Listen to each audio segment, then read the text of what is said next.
They say money makes the world go round. But what if one boy, just a boy, found a way to stop the spinning? In the mid-2000s, hidden behind the glow of an old computer screen, a teenager sat alone in his bedroom. His world was small: school, family, and the quiet streets outside his window. But online, he was limitless.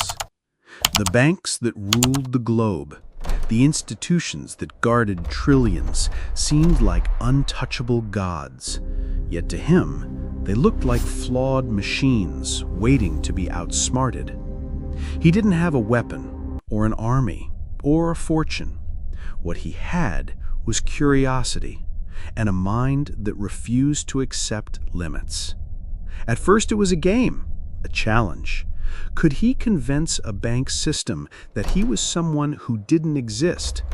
He created names out of thin air, fake identities stitched together from fragments of reality, a date of birth copied from a friend, an address just close enough to be believable, a photograph stolen from an old social media forum. Piece by piece, he breathed life into ghosts, and the banks welcomed them in.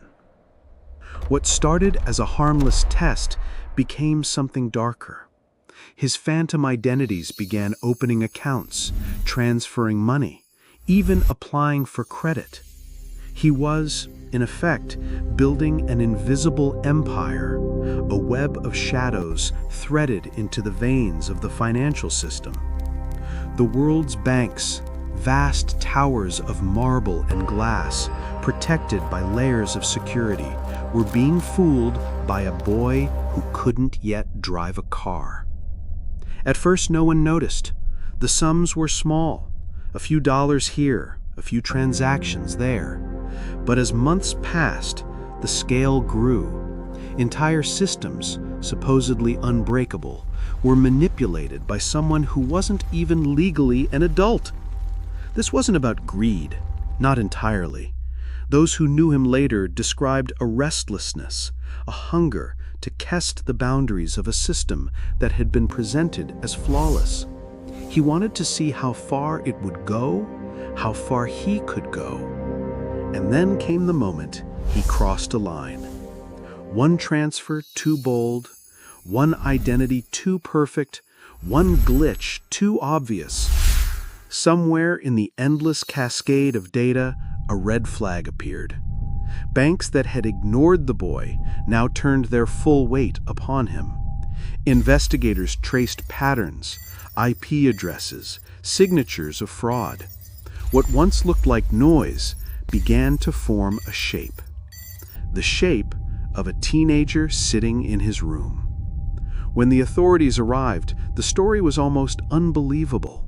A boy with no training, no formal expertise, had infiltrated the very heart of global finance.